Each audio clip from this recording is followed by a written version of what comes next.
Bonjour, bienvenue dans cette nouvelle vidéo où nous allons voir la correction de l'examen de rattrapage de vibration que nous avons eu le 15 de 2023. Donc je vais commencer par l'énoncé de l'exercice 1. Donc soit le système à 1 degré de liberté suivant, il est composé d'une masse, une barre de masse M, celle-là, qui pivote par rapport à l'articulation O. La barre fait un angle θ par rapport à l'horizontale. On suppose que l'angle θ est faible, il reste faible pendant le mouvement. Au début, la barre est en équilibre et elle est horizontale, en équilibre par rapport au système de force qui lui sont appliqués. Et donc, on va dire qu'il est inutile de considérer le poids de la masse et de la barre. On choisit comme coordonnée généralisée l'angle θ. Donc ici, sur cette figure, je vois que la masse, ici, il a un abscisse X. L'extrémité droite de la barre, il a un abscisse Y. Et puis, l'angle de la barre est θ. J'ai trois coordonnées possibles. Donc, je choisis θ pour que tout le monde ait la même équation de mouvement. La première question, trouvez l'expression de l'énergie cinétique en fonction de la masse M, la longueur L et de la vitesse angulaire θ point. Ok. Donc, qu'est-ce que j'ai ici, hein? On me demande donc l'énergie cinétique. J'ai deux inerties, donc deux masses. Donc, il y a 2m qui fait une translation pure. Et donc, ça va avoir 1,5 fois la masse fois la vitesse, ou bien x point au carré. Et puis, j'ai cette barre qui est articulé en haut, et donc le centre de gravité, en fait, il va avoir une rotation de θ point par rapport au pivot, et par conséquence, l'énergie cinétique, c'est 1,5 fois J fois θ point au carré. Okay? Donc, l'énergie cinétique de la masse, c'est 1,5 fois sa masse qui est 2m, x point au carré, et puis la tige, il a comme inerte, puisqu'il effectue une rotation pure par rapport à un point de la barre. Donc c'est 1,5 moment d'inertie de la barre par rapport au point de rotation, et donc ici l'extrémité gauche, et donc le point O, fois la vitesse au carré. Si je connais l'angle, donc la dérivée par rapport au temps de cet angle, qu'on va appeler θ point, ça va être la vitesse angulaire. Et donc, on m'a donné dans l'énoncé comme quoi J, donc le moment d'inertie d'une barre par rapport à son extrémité, c'est 1/3 ml carré. Et on sait que le moment d'inertie de la barre par rapport au centre de la barre, c'est 1 sur 12 ml carré. Mais là, on le calcule par rapport à l'extrémité. Pourquoi? Parce qu'on pivote par rapport à cette extrémité.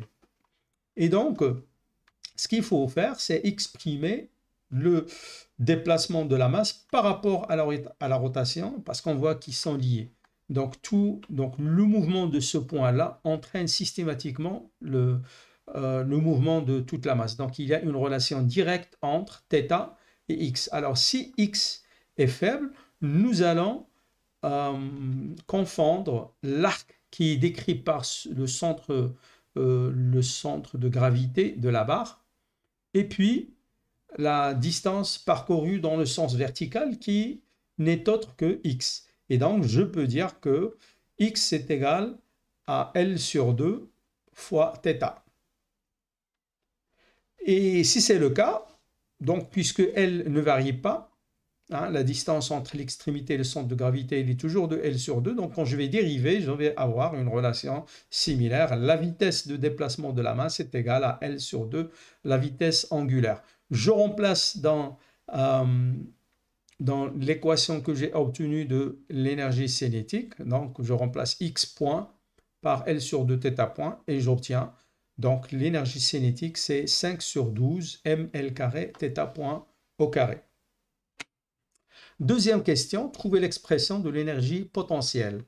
Alors, on m'a dit d'ignorer la présence ou bien l'apport euh,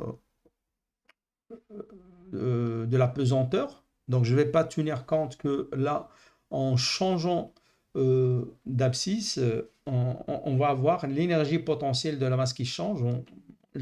Et d'ailleurs, dans une question qui va venir après, on va démontrer que même si on tient compte de la présence du poids, ça ne change rien. On va obtenir exactement la même équation. Alors, donc j'ai ici les organes qui stockent de l'énergie potentielle. Donc, il y a ce ressort-là. Il y a une extrémité qui est fixe et l'autre qui se déplace de Y. Donc, ce qui va stocker comme énergie potentielle, c'est 1 demi fois K fois Y au carré. Et puis, j'ai cet autre ressort de raideur K, la même. Et donc, cette extrémité-là, elle est fixe et l'autre, il se déplace de X. Donc, il va stocker comme énergie potentielle 1 demi fois K fois X au carré. Alors, comme tout à l'heure, je vais confondre l'arc ici, décrit par l'extrémité droite de la barre, avec le déplacement suivant les verticales parce que θ est faible. Et donc, la trajectoire décrite quand la barre pivote de θ, de l'extrémité droite, est de L fois θ. Et donc, je vais confondre ça avec le déplacement suivant la verticale Y. Et donc, je vais dire Y égale L fois θ. Et donc, ça, c'est l'expression de l'énergie potentielle de ce ressort-là. Et 1 demi fois Y carré, je remplace Y par Lθ. Ça me donne cette autre expression de l'énergie potentielle stockée par le deuxième ressort. Et donc, je remplace aussi X par L sur 2 fois θ. Et ça me donne l'énergie potentielle. C'est égal à 5 huitièmes K fois Lθ au carré. Troisième question, trouvez l'expression de la fonction de dissipation F de Rayleigh. En fait, la fonction de dissipation de Rayleigh se comporte exactement comme l'énergie potentielle stockée dans un ressort. Alors ici, j'ai un amortisseur, donc un seul amortisseur, et donc la fonction de dissipation, c'est 1 demi fois C fois la vitesse de déplacement de l'extrémité de l'amortisseur. La deuxième extrémité, elle est fixe. Et donc, la fonction f, c'est, je remplace x point par L sur 2 θ point. Et donc, la fonction de dissipation, c'est 1 huitième C fois L θ point au carré. Cinquième question, trouver l'équation de mouvement en appliquant les équations de Lagrange. Et donc, on connaît tous les équations de Lagrange. La coordonnée généralisée QI, ici c'est θ. Et donc, quand je remplace dans l'expression de l'énergie, plutôt des équations de Lagrange, QI par θ, j'obtiens cette équation-là. La dérivée totale par rapport au temps, de la dérivée partielle de l'énergie cinétique par rapport à θ point, moins l'énergie, plutôt la dérivée partielle de l'énergie cinétique par rapport à θ, plus la dérivée partielle de l'énergie potentielle par rapport à θ égale à moins la dérivée partielle de la fonction de dissipation de Rayleigh par rapport à θ point. Donc, nous avons déjà trouvé l'expression de l'énergie cinétique. On voit que ça ne dépend pas de θ, donc ce terme-là, il va être nul. Et donc, je remplace l'énergie cinétique par l'expression trouvée, l'énergie potentielle par l'expression trouvée, et de même pour la fonction de dissipation de Rayleigh.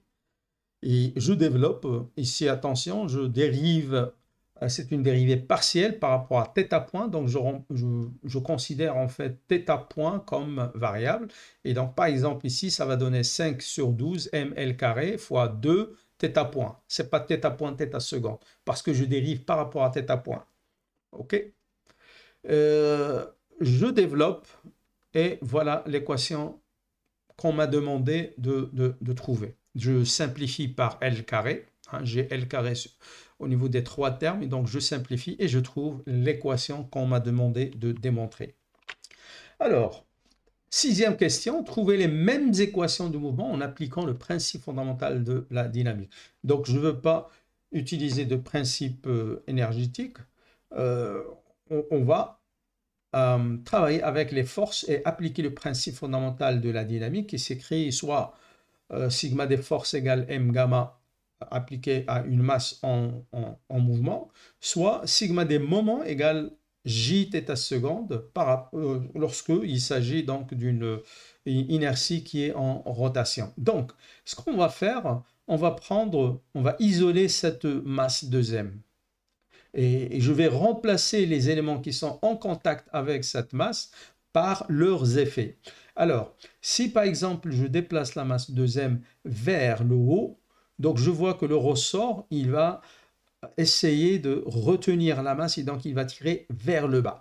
Et quelle est la force qu'il exerce? Si je déplace la masse de x, donc la force qu'il va exercer, elle est dirigée vers le bas, est égale à k fois x. De même, si j'applique une vitesse, je me déplace à une vitesse x point, l'amortisseur, il va appliquer une force qui s'oppose à ce mouvement-là et donc dirigée vers le bas et d'expression cx point. Et de même, il ne faut pas oublier une force qui s'exerce, et là c'est algébrique, en fait je peux le dessiner comme ça ou dans l'autre sens, peu importe.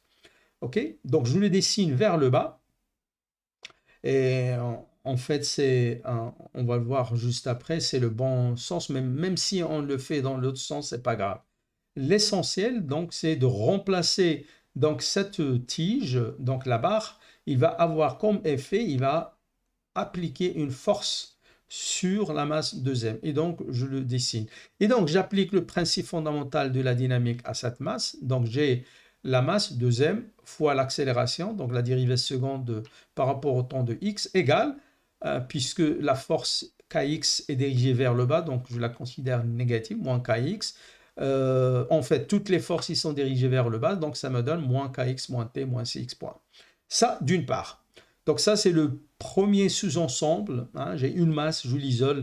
Après, j'ai cette autre masse qui est en rotation par rapport au haut. Je l'isole aussi. Et donc, j'ai la réaction au niveau de l'appui. Il ne faut pas l'oublier. Même si on l'oublie, ce n'est pas grave. Parce qu'en fait, cette force-là n'a pas de moment par rapport au pivot haut. J'ai le ressort de droite qui, si on impose un déplacement y, en fait, le ressort, il va pousser vers le bas cette extrémité droite. Et il va appliquer une force égale k fois y.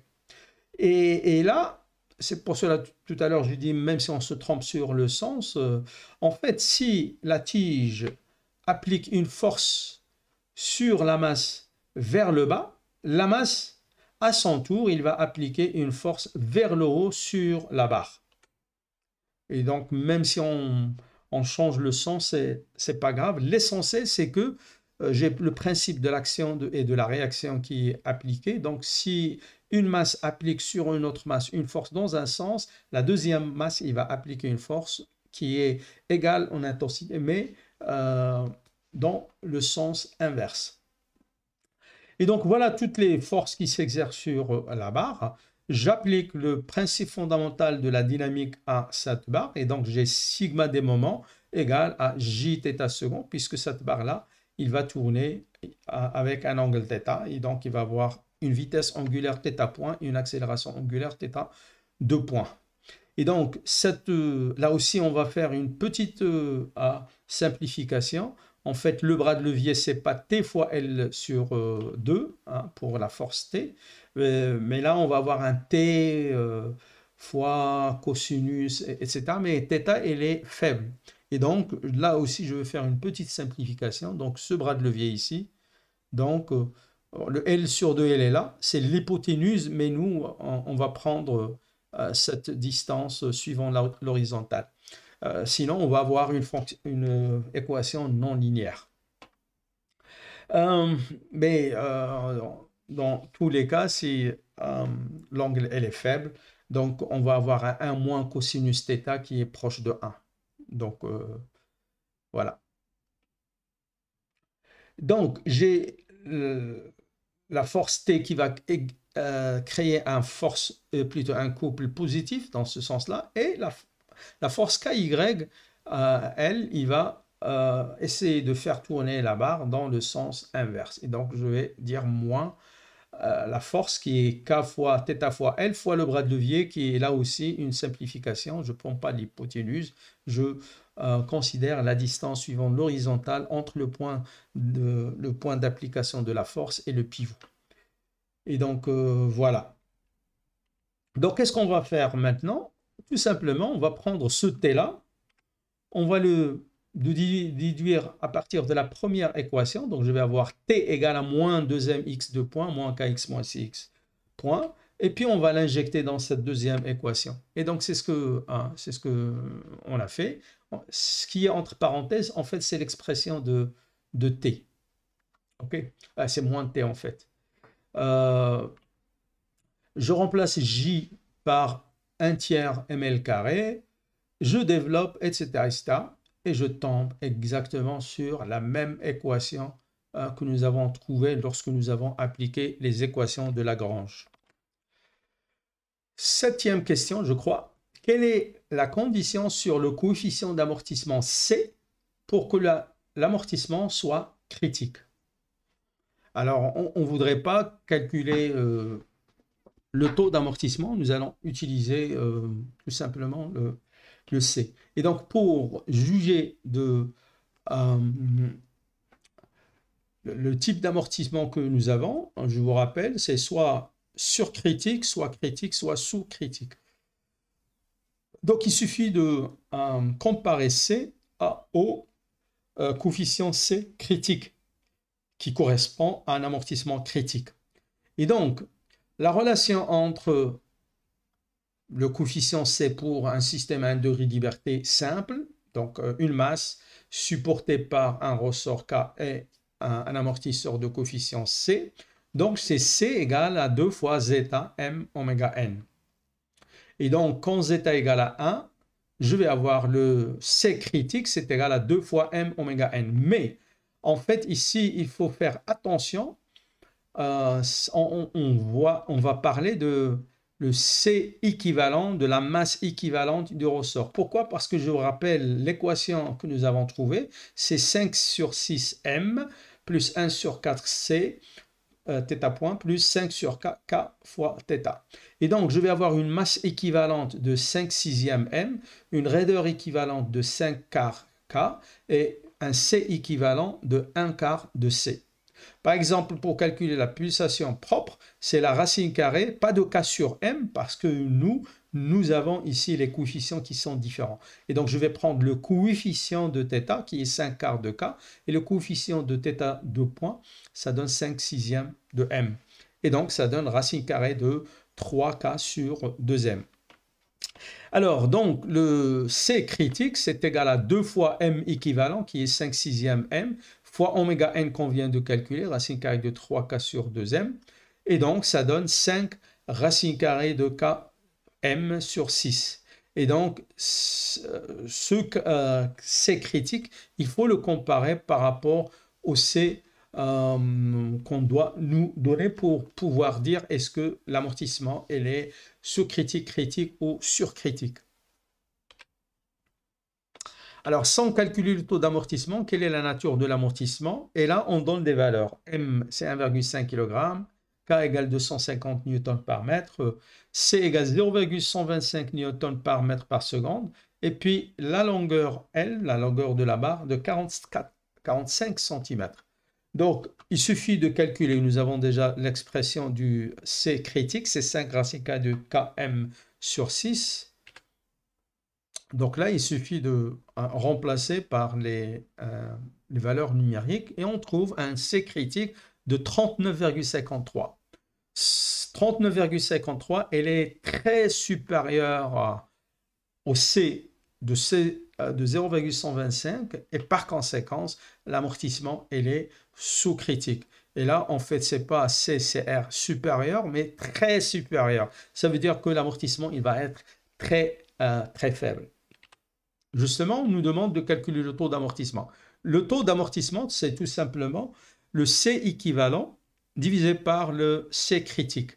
Et donc, attention, ce n'est pas le C qu'on nous a donné, c'est 0,125, mais c'est 0,125 divisé par 4. Et qu'est-ce qu'on trouve? 7,9 10 puissance moins 4. Et ça confirme ce que j'ai dit tout à l'heure, et il est très, très faible. Par la même occasion, on peut calculer oméga n. La pulsation propre, elle est de 15,81 radians par seconde. On nous demande de trouver l'expression de la réponse libre du système soumis aux conditions suivantes. θ0 égale 0, c'est-à-dire au départ, la barre elle est horizontale, et on lui donne une vitesse de rotation initiale de 10 radians par seconde.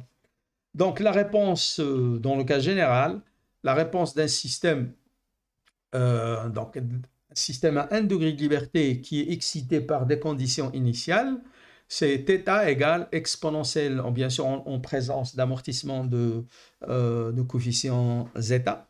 Donc c'est exponentielle moins zeta oméga nt, facteur de θ0 cosinus oméga dt plus vitesse angulaire divisée par oméga d sinus oméga dt. Donc, dans ce cas particulier, j'ai θ0 égale 0, θ.0 égale 10, donc ça donne directement θ égale à θ.0, 10 divisé par... Et c'est quoi oméga d? C'est la pulsation amortie, oméga n fois racine carrée de 1 moins zeta carré. Et donc, la réponse totale, c'est 10 sur oméga n racine carrée de 1 moins zeta carré, exponentielle moins zeta oméga nt, sinus oméga n racine carrée de 1 moins zeta carré t. Et donc, je l'ai dessiné sur GeoGebra, et on croirait en fait que ici, les amplitudes ne changent pas du tout parce que justement, le taux d'amortissement il est très faible, donc c'est comme si ce terme-là est égal à 1. Dernière question. Démontrer que même si on tient compte du poids de la masse et de la barre, on retrouve les mêmes équations de mouvement et donc on avait raison de ne pas en tenir compte. Alors, on va supposer que les ressorts ont une longueur initiale à vide Li0. Par exemple, pour le premier, il va avoir comme longueur initiale L10 et le deuxième L20 et une longueur initiale à l'équilibre statique de Li. Donc, parce que tout à l'heure, nous avons calculé les expressions des énergies potentielles. Donc, en fait, pour être rigoureux, c'est l'énergie stockée dans un ressort, c'est 1,5 fois K fois delta L au carré. C'est la longueur qu'il a à un moment donné, moins ce qu'il avait initialement avant de le monter dans le système. Donc, je reviens... En fait, j'aurais pu aussi utiliser des équations de Lagrange et par conséquent, il suffit de revoir l'expression de l'énergie potentielle parce que là, je vais avoir la masse 2m, il va avoir une énergie potentielle, idem pour la barre. Mais là, je vais utiliser le principe fondamental de la dynamique, mais en présence de deux forces, une sur la masse 2m, d'expression 2mg dirigée vers le bas. Et sur la barre, j'ai aussi une force supplémentaire qui est égale mg dirigée vers le bas. Donc, il suffit de reprendre les équations et en tenant compte de la présence de ce poids-là. Donc, ça, on l'a déjà vu. Et il suffit d'ajouter moins 2mg. Idem, je vais avoir un couple supplémentaire créé par mg et donc qui est égal à moins mgl sur 2. Et là, j'ai oublié en fait, bon, c'est pas exactement, tout à l'heure on avait moins k fois x moins t moins 6 points, mais là, j'ai dit pour pour être rigoureux, la force qui est créée par un ressort, c'est le delta L, et donc par rapport à la longueur initiale avant de le monter dans le système, qui est L10, quel est l'accroissement de la longueur subie par ce ressort. Par exemple, pour le premier ressort, donc à l'équilibre statique, il avait une longueur L1 et maintenant on ajoute une déformation supplémentaire de X. Donc la déformation totale, c'est X plus L1 par rapport à une longueur à vide du ressort de L10. Et donc ça, c'est la vraie force que va exercer le ressort sur la masse 2m. Idem pour le deuxième ressort qui est là. Donc, la vraie force, c'est la longueur finale qui est Y plus L2. L2, c'est la longueur qu'il avait une fois il est en équilibre. Et le L de 0, c'est la longueur de ce ressort à vide. OK? Alors maintenant, pour trouver quelle est la relation entre les longueurs à vide et les longueurs à l'équilibre statique, on va dessiner justement le système dans la position d'équilibre statique. Donc, tout reste le même, et là, c'est un équilibre statique, donc il n'y a pas de force d'inertie. Donc, on va s'intéresser uniquement, donc il n'y a pas de X, bien sûr, puisque c'est l'équilibre statique. Attention, le T' n'est pas forcément égal à T de tout à l'heure. La force, là, il va changer. OK? Donc, qu'est-ce que j'ai? J'ai sigma des forces égale 0, puisqu'il n'y a pas de déplacement, c'est l'équilibre statique. Qu'est-ce que je trouve? Moins la force qui est exercée par ce ressort-là, c'est K fois la longueur qu'il a dans cette position-là d'équilibre statique, moins ce qu'il avait à vide. Et donc, j'ai moins K fois L1 moins L1, 0, moins la force appliquée par la barre, moins 2 fois mg. Je tiens compte bien sûr de la présence ou bien de l'effet du poids de la masse deuxième. Idem pour la barre. Ici, la barre, elle est horizontale. Et donc, j'ai le couple qui est créé par le poids mg. C'est moins mg fois L sur 2. Et là, c'est exact. Puisque ici, je vais avoir la barre horizontale et la force mg verticale. Donc, j'ai un angle de 90 degrés. Le couple qui est créé par la force dirigée vers le haut, principe de l'action et de la réaction. Donc, T' fois L sur 2, moins la force qui est créée par le deuxième ressort, K fois L2 moins L2, 0, fois le bras de levier qui est de L. Et donc, je vais combiner ces équations-là à l'équilibre statique et puis pour un angle θ, mais en tenant compte des poids 2mg et mg. Et donc voilà, je combine ces deux équations qui sont données à l'équilibre statique lorsque la barre est horizontale. Et donc j'en déduis en fait que moins K fois L1 moins L10, L1 0 en fait, moins 2K, je multiplie par 2 et je divise par L, donc ça donne moins 2K L2 moins L2 0, moins 3mg égale 0. Donc je vais avoir un moins mg ici qui va s'ajouter à ce moins 2mg, ça donne moins 3mg égale 0. Et je reviens au système après avoir suivi une rotation de θ. Donc j'écris les deux équations obtenues en isolant la masse de m et en isolant la barre. Je combine les deux et puis je fais passer tous les termes en θ et ses dérivés à gauche et je trouve égal à moins 2K fois L2 moins L2 0, moins K L1 moins L1 0, moins 3mg, le tout fois L sur 2. Et là, en fait, ce terme-là, le terme entre parenthèses, c'est ce terme-là qui est égal à 0. Et donc, je divise par L carré et je trouve exactement la même équation de mouvement. Donc, on avait raison de ne pas tenir compte de la présence du poids. Tout ça parce qu'on a supposé que la barre, elle est horizontale quand il était en équilibre statique. Merci pour votre attention.